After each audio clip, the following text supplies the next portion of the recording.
वो आपके बीच में आएंगे और आपसे मुखातिब होंगे हाजी अब्दुल डार साहब।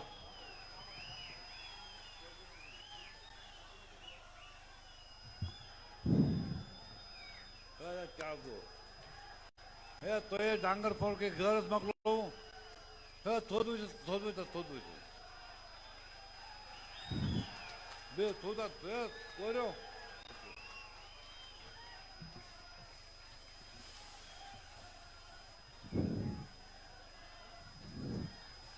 आज तह पता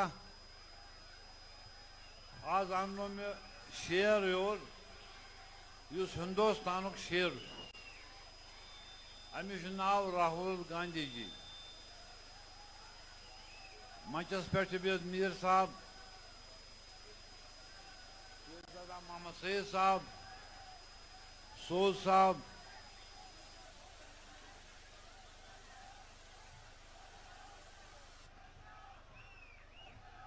अत मिनट दो माफी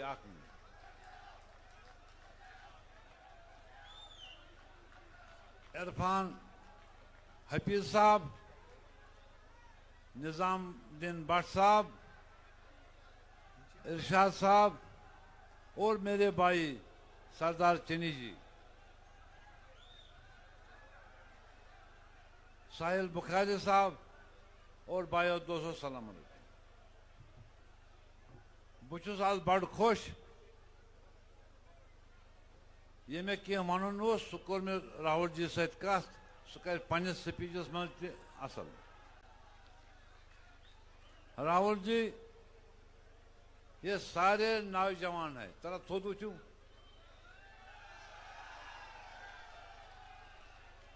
यहाँ कोई बचा नहीं। इसके लिए आज मैं गुजारिश करता हूँ जो इनकी नौकरी के लिए जो आज यहाँ आप ऐलान करेंगे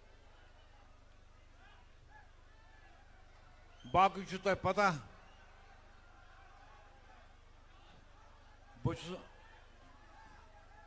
अगर तुम थोप करो तेल बोजो कथ तुम आज आमुद तुम गो खुश आसन यह सो राहुल जी यमिस डांगरपुर दोयम चक्कर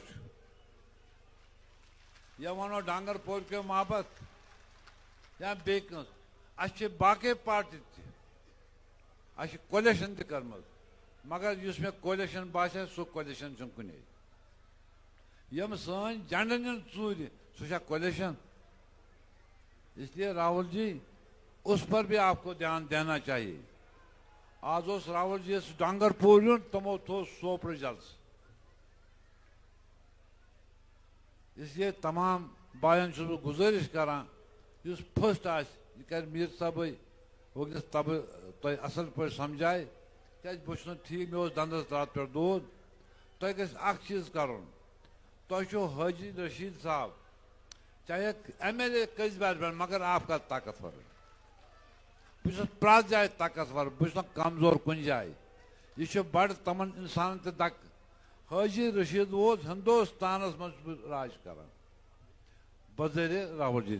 इसलिए तमाम बायन बेन माजन कोर गुजारिश करान मे दियो तुम माफी बहुत ठीक तह कर मीर साहब गुजारिश ये कर कथ ज मकलाओ इंशाअल्लाह सामने।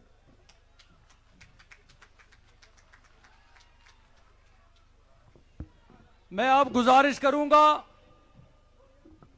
ऑल इंडिया कांग्रेस के जनरल सेक्रेटरी और हमारे भाई GA मीर साहब को कि वो राहुल जी का इस्तकबाल भी करेंगे और आपके सामने कुछ चंद बातें रखेंगे। गुलाम मीर साहब।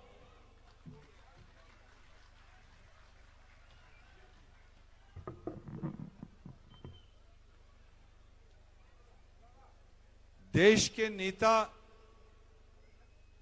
गरीबों के मसीहा, जम्मू कश्मीर के लोगों के हमारे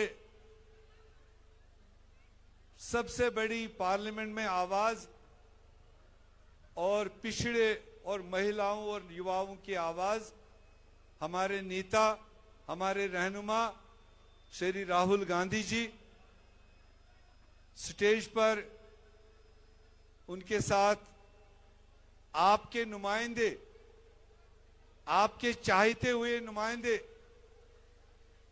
जम्मू कश्मीर कांग्रेस के नायब सदर हाजी अब्दुल रशीद डार साहब,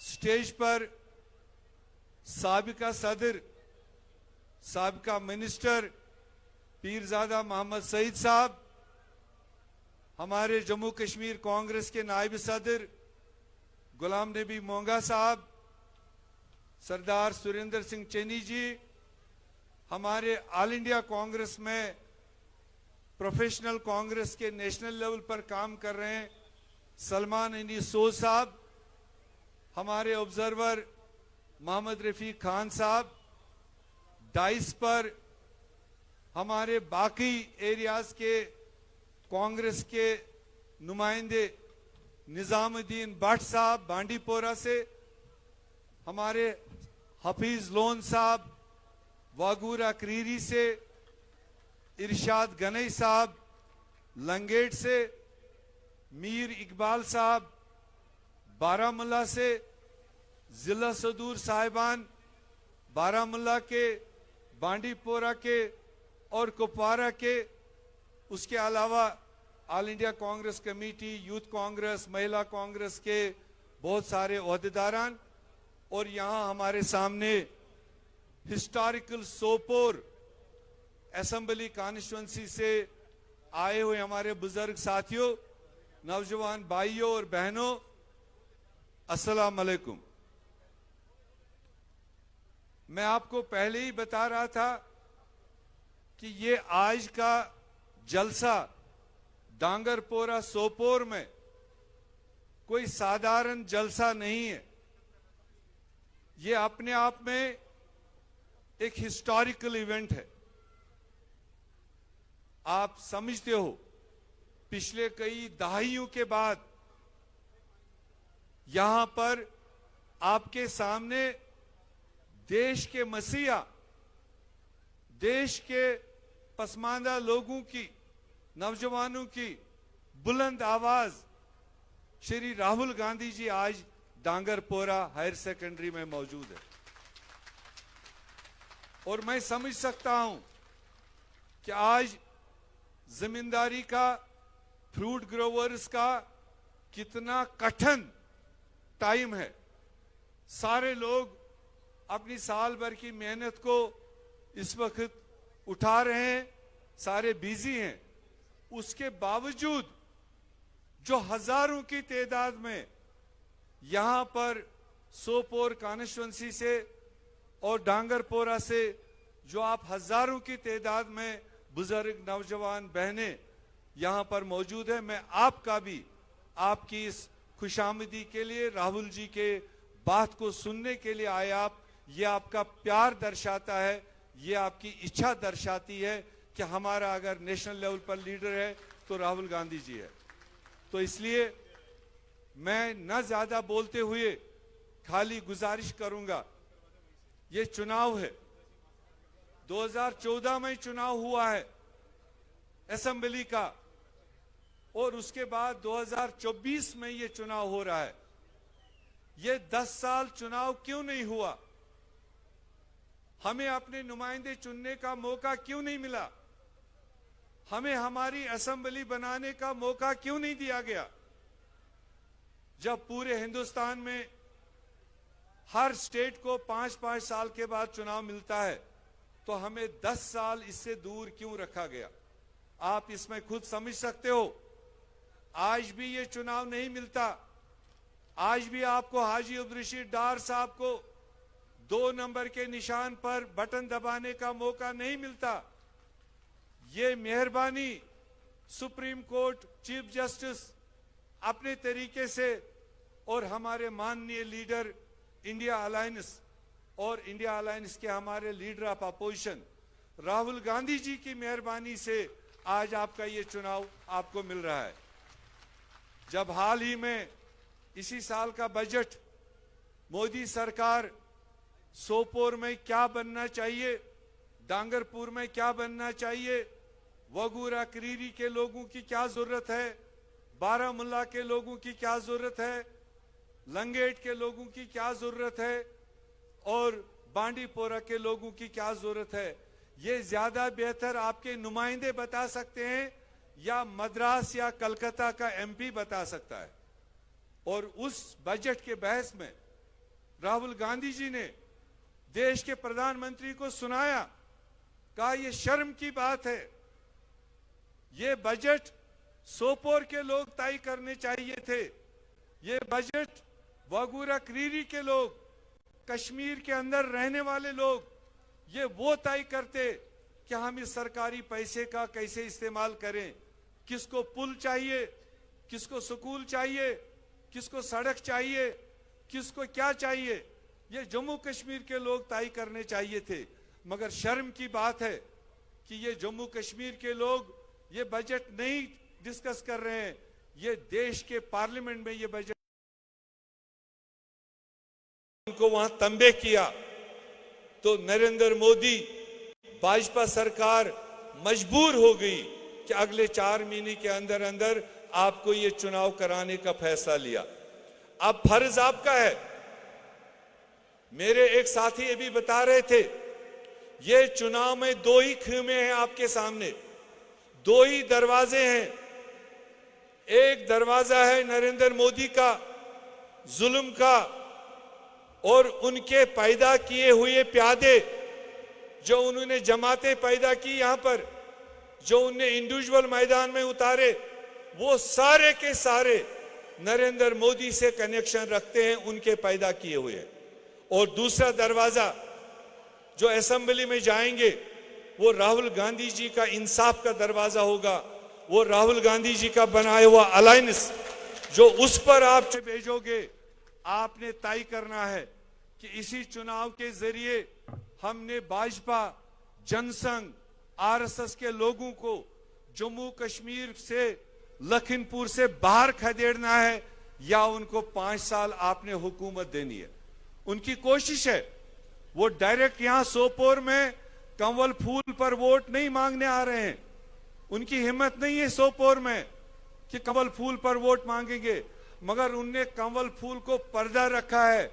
दूसरे नामों से, दूसरे इंसानों के जरिए वो आपके वोट को बटोरना चाहते हैं, गलत अनासिर को आपके बीच में भेजा है। वो चीज आपको परखना है। आप, मुझे भरोसा है, ये सोपोर है, ये हमेशा सियासत का राजधानी रहा है, सियासत यहां से पैदा हुई है। जो सोपोर वालों ने हमेशा फैसला लिया, वही फैसला जम्मू कश्मीर में फैला है, वही चीज आगे बढ़ा है। तो इसलिए हमें आज भरोसा है कि आज आप तय करोगे, राहुल गांधी जी को आप यहां से यकीन देकर भेजोगे कि राहुल जी आप आगे बढ़ो, देश में आप भाजपा का मुकाबला कर रहे हो, आप हमारी लड़ाई लड़ रहे हो, हमारे मजदूर की लड़ाई लड़ रहे हो, हम आपको यहां से पीछे बैग देंगे। और जरूर हम 1 अक्टूबर को सारी जगह पर निकलेंगे, नौजवान, बुजुर्ग, बहनें, और हाथ के निशान पर जो भी राहुल जी ने हमें नुमाइंदे दिए हैं उनको कामयाब करके भेजेंगे। हम आपको एश्योर करते हैं कि जैसे ही हमारी अलायंस की असेंबली में मेजॉरिटी आप बना के भेजोगे, ये राहुल जी ने हमें ड्यूटी दी है, इसीलिए मैदान में भेजा है कि जैसे आप लोग हमें मेजॉरिटी दोगे। और मैं राहुल जी को बताना चाहता हूं, सर, पहला फेज कश्मीर के अंदर हुआ, साउथ कश्मीर में पहला फेज साउथ कश्मीर में हुआ, 16 सीटों पर चुनाव हुआ। लिख के रख लो, 16 सीटों में 1 सीट भी साउथ कश्मीर के लोगों ने भाजपा या उनके प्यादों को नहीं दिया है। ये लिख के रख लो। आज सेंट्रल कश्मीर के 18 सीटों पर चुनाव हो रहा है, हम सुबह से मॉनिटर कर रहे हैं, और मुझे यकीन है उन 18 सीटों में भी जो मोदी या उसके प्यादे हैं, जो उसने जमातें पैदा की हैं, जिनको वो मदद कर रहा है, जिनके जरिए वो हमको बांट रहा है, सेंट्रल कश्मीर, बडगाम, श्रीनगर, गांदरबल से भी उनका खाता नहीं खुलने वाला है। अब बारी आएगी 1 तारीख को नॉर्थ कश्मीर, बांडीपोरा के 3 सीटें, बारामुल्ला के 7 सीटें और कुपवारा के 5 सीटें, ये सीटें आपने तय करनी है। क्या हम यकीन लेकर जाएंगे कि नॉर्थ कश्मीर से आप खाता नहीं खोलने दोगे? ये यकीन है? जोरदार हाथ खड़ा करके हमें बता दो कि आप किसी भी मोदी या उनके प्यादों को वोट नहीं करोगे। हम यकीन लेकर जाएंगे, राहुल जी को यकीन देंगे। राहुल जी, आप यकीन कीजिए, ये जो लोग कहते हैं करके दिखाते हैं, और इन्होंने हमेशा करके दिखाया। आपने हाजी रशीद साहब को इससे पहले भी बुरे टाइमों में 2 बार मैंडेट दिया, जब यहां इंसान इंसान को नहीं मिल पाता था। तब यही सोपोर है, 2002 में सोपोर वालों ने इस शरीफ इंसान को, इस ईमानदार इंसान को, इसकी सादगी को पसंद किया है। बड़े बड़े टाई वाले तब भी आए थे, बड़े बड़े परफ्यूम वाले तब भी आए थे, मगर आपने हाजी रशीद साहब को तब पसंद किया, उसको असेंबली मेंबर बनाया। और मुझे यकीन है, अगर हाजी साहब के 2 बार एमएलए से सबको अगर फायदा ना पहुंचा हो, मगर ये मैं गारंटी के साथ कह सकता हूं, ये नेक दिल आदमी है, साफ दिल आदमी है। इनकी वजह से किसी जर्रे को भी नुकसान नहीं पहुंचा होगा। ये बदले की आग नहीं रखता है मन में। इसने सबको यकसान चलाया, जिसने वोट दिए उसको भी साथ चलाया, जिसने वोट नहीं भी दिए होंगे उनकी भी बात को सुना, उनके भी काम को आगे बढ़ाया। आज तीसरी बार ये आपके बीच में है। कई सारे अटैची वाले यहां घूम रहे हैं, कई सारे कांग्रेस का खा पी कर कांग्रेस को धोखा करने वाले यहां घूम रहे हैं, कई सारे अलग अलग नाम के लोग घूम रहे हैं।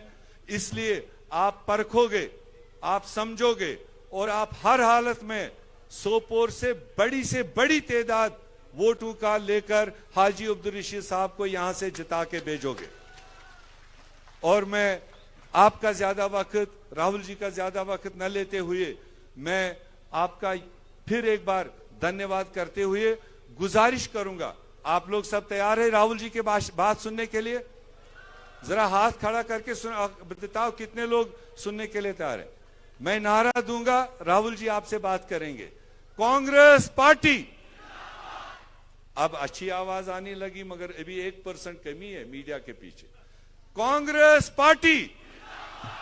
ये दिल्ली वाला वहां बैठकर डायरेक्ट सुन रहा है, इसे इतनी जोरदार आवाज कि वोटों से पहले उसको पता चलना चाहिए सोपोर की सीट कांग्रेस के खाते में जा चुकी है।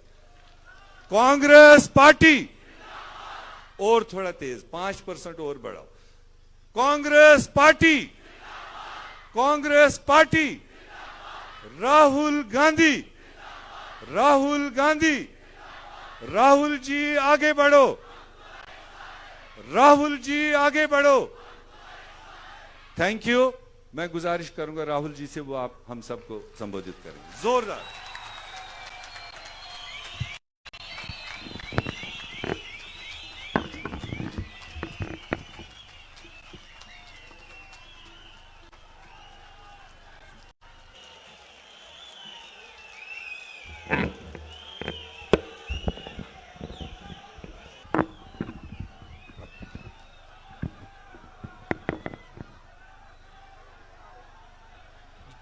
जनाब गुलाम मीर जी, रफीक खान जी, हमारे कैंडिडेट्स जनाब हाजी अब्दुल रशीद दार जी, जनाब एडवोकेट इरफान लोन जी,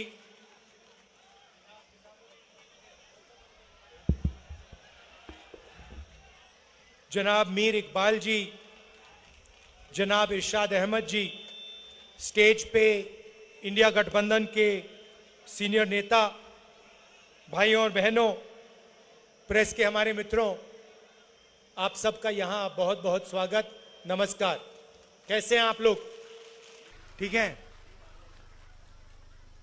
हाजी जी, एक शिकायत से मैं शुरू करना चाहता हूँ।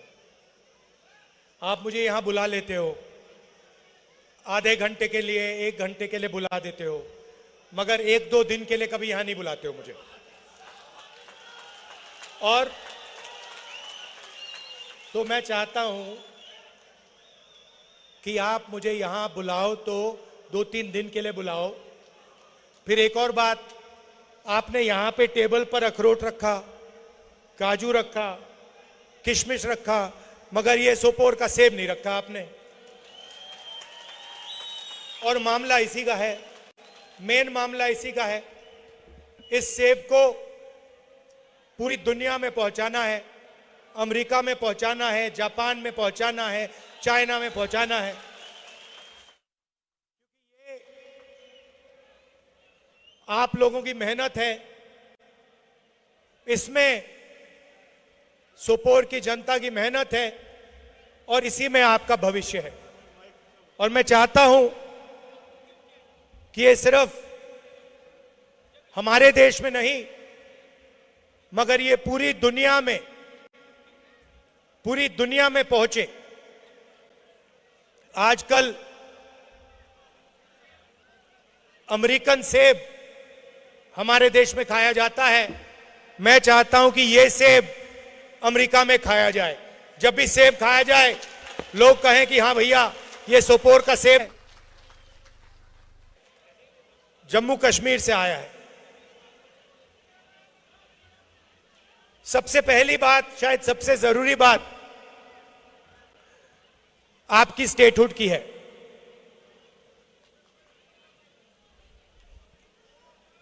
बहुत सारे यूनियन टेरिटरीज को स्टेट में बदला गया है, यह हुआ है। स्टेट्स को बांटा भी गया है, एक स्टेट को 2 भागों में बांट दिया गया है। आंध्र प्रदेश हुआ करता था, उसमें से तेलंगाना बनाया। बिहार हुआ करता था, बिहार और झारखंड बने। मध्य प्रदेश में से छत्तीसगढ़ बनाया गया। मगर पहली बार इतिहास में, हिस्ट्री में एक स्टेट को यूनियन टेरिटरी में बदला गया है। और यह शर्म की बात है, यह हिंदुस्तान में कभी पहले नहीं हुआ है। पहली बार जम्मू कश्मीर के लोगों को कहा गया है कि भैया आप स्टेट नहीं हो, आप यूनियन टेरिटरी हो।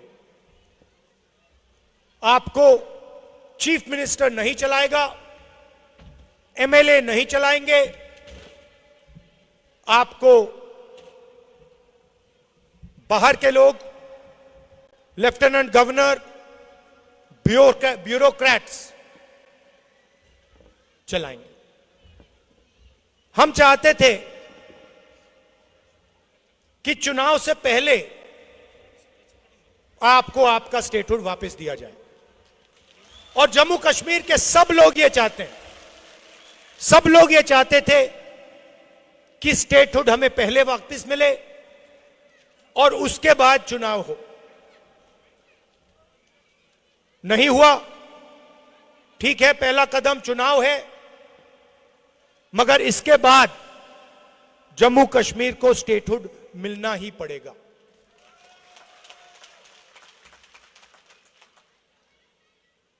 अगर नरेंद्र मोदी जी स्टेटहुड नहीं देंगे तो इंडिया गठबंधन उन पर पूरा दबाव डालेगा, प्रेशर डालेगा, पार्लियामेंट में प्रेशर डालेंगे कि जम्मू कश्मीर को स्टेटहुड वापस दो। और अगर इन्होंने नहीं किया तो जैसे ही इंडिया गठबंधन की सरकार दिल्ली में आएगी, हम आपको आपका स्टेटहुड दे देंगे। अगर इस सेब को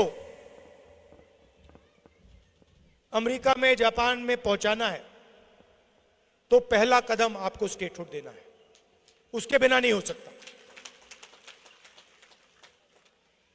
दिल्ली में जो सरकार है वो 2-3 अरबपतियों की सरकार है। यहां जो आपको सही दाम नहीं मिल रहा है, हिमाचल प्रदेश में भी सेब के किसानों को सही दाम नहीं मिलता है, उसका कारण अदानी है। नरेंद्र मोदी जी की सरकार 10-15 अरबपतियों के लिए काम करती है। जो भी वो करते हैं 10-15 लोगों के लिए करते हैं। एयरपोर्ट्स, पोर्ट्स, इंफ्रास्ट्रक्चर, सारा का सारा ये 2-3 लोगों को देते हैं और ये 2-3 लोग इनकी मार्केटिंग करते हैं। नोटबंदी की, गलत जीएसटी लागू की। जो छोटे बिजनेसेस हैं, यहां के जो लोकल बिजनेसेस हैं, सेब का जो बिजनेस चलाते हैं, इन सब को नोटबंदी और जीएसटी ने खत्म किया है। गलत जीएसटी ने छोटे बिजनेसेस को खत्म कर दिया है और आज यह हालत है कि पूरे देश में युवाओं को रोजगार नहीं मिल सकता। जम्मू कश्मीर की हालत आप जानते हो, यहां पे बड़ी बड़ी बातें होती हैं, मगर अगर जम्मू कश्मीर का युवा रोजगार चाहता है उसको नहीं मिल सकता है। अगर वो एंटरप्रेन्योर है, छोटा बिजनेस चलाता है, मिडिल साइज बिजनेस चलाता है, हैंडीक्राफ्ट्स का काम करता है, तो बैंक के दरवाजे उसके लिए बंद हैं, टेक्निकल सपोर्ट नहीं है, पूरा का पूरा सिस्टम 10-15 अरबपतियों की मदद करने में लगा हुआ है। जीएसटी में आप पैसा देते हो, जितना पैसा आप देते हो हिंदुस्तान के गरीब लोग देते हैं, उतना ही पैसा अदानी देता है। अगर आप शर्ट के लिए 18% देते हो तो अदानी भी उसी शर्ट के लिए 18% देता है। जितना जीएसटी गरीब व्यक्ति देता है उतना अरबपति देता है। महंगाई बढ़ती रहती है, कर्जा माफ होता है तो अरबपतियों का होता है। 16 लाख करोड़ रुपए नरेंद्र मोदी जी ने 20-25 लोगों के माफ किए, मगर किसान हो, मजदूर हो, छोटा व्यापारी हो, कॉलेज स्टूडेंट हो, इनका कर्जा कभी माफ नहीं होता है। यही फर्क है हम में और उनमें। यहां पे उन्होंने हाई टेक्नोलॉजी की बात की, स्मार्ट मीटर लगा दिया। पहला काम हमारी सरकार करेगी, ये स्मार्ट मीटर है उसको निकाल देंगे, खत्म कर देंगे। और जहां भी ये जाते हैं, जहां भी ये जाते हैं, भाई को भाई से लड़ा देते हैं। एक धर्म को दूसरे धर्म से लड़ाएंगे, एक भाषा को दूसरी भाषा से लड़ा देंगे, एक जात को दूसरी जात से लड़ा देंगे। नफरत और हिंसा की इनकी विचारधारा है और इन्होंने ये पूरे देश में फैला दिया है। पूरे देश में नफरत फैलाई है और इसीलिए कन्याकुमारी से लेकर जम्मू कश्मीर तक हमने पैदल यात्रा की और हमने उनसे कहा, देखिए आप अगर नफरत का बाजार खोल सकते हो तो हम मोहब्बत की दुकान भी खोल सकते हैं। अगर आप नफरत फैला सकते हो तो हम मोहब्बत फैला सकते हैं। और जितनी उन्होंने मोहब्बत, जितनी उन्होंने नफरत फैलाई, उससे दुगना हमने मोहब्बत फैलाई। और 4000 किलोमीटर चले, यहां तक जम्मू कश्मीर तक हम आए। क्यों? हम मैसेज देना चाहते थे, यह भाईचारे का, मोहब्बत का देश है, यह सब लोगों का देश है, इसमें सबकी रिस्पेक्ट होनी चाहिए, सबकी इज्जत होनी चाहिए, भाईचारा होना चाहिए, शांति होनी चाहिए। यही मैसेज था भारत जोड़ो यात्रा का। यहां पे मैं जानता हूं आपकी लोकल इश्यूज हैं, 2-3 हमने मैनिफेस्टो में वायदे किए हैं। जो आपका सेब है 72 रुपीज पर किलो आपको हम मिनिमम सपोर्ट प्राइस देंगे। 100% क्रॉप इंश्योरेंस, जहां भी आपको नुकसान होगा आपको इंश्योरेंस का पैसा मिलेगा। गरीब लोगों का जो एविक्शन हो रहा है वो हम रोकेंगे और इरिगेशन प्रोजेक्ट्स के लिए हम 2500 करोड़ रुपए आपको देंगे। मीर साहब से मेरी बात हो रही थी, उन्होंने मुझे कहा कि यहां का जो सेब है ये एक्सपोर्ट होता है, मगर इसकी प्रोसेसिंग यहां नहीं होती है, मतलब फूड प्रोसेसिंग प्लांट यहां पे नहीं है। हमारा लक्ष्य है कि आपका सेब अमेरिका जाए, जापान जाए, बाकी देशों में जाए, मगर फिर यहां आपकी सेब की प्रोसेसिंग की भी प्लांट्स लगे, कि सेब का पूरा फायदा सोपोर की जनता को मिले। आप जानते हो मेरा आपका रिश्ता राजनीतिक रिश्ता नहीं है। मेरे दिल में जम्मू कश्मीर के लिए क्या फीलिंग है आप सब जानते हो, मुझे कहने की जरूरत ही नहीं, ये आप समझते हो। ये खून का रिश्ता है, बहुत पुराना रिश्ता है, मोहब्बत का रिश्ता है। और आप जानते हो जब भी मेरी जरूरत है, चाहे सेब की बात हो, स्मार्ट मीटर्स की बात हो, किसानों की बात हो, जब भी आपको मेरी जरूरत होगी आपको सिर्फ बुलाना है, मैं यहां हाजिर हो जाऊंगा। और ये मैं दिल से कह रहा हूं, आप ट्राई करो, आप ट्राई करो। अगली बार कहना, अपने एमएलए से कहना, जो जीतेंगे उनसे कहना भैया राहुल जी को बुलाओ, और आप देखना जैसे ही आप मुझे बुलाओगे मैं यहां हाजिर हो जाऊंगा। और अगली बार बुलाओगे तो भैया आधे घंटे के लिए मत बुलाना, कम से कम 1-2 दिन के लिए बुलाना, गहराई में मुझे यहां समझाओ क्या हो रहा है। आप सबका दिल से बहुत बहुत धन्यवाद। नमस्कार, जय हिंद।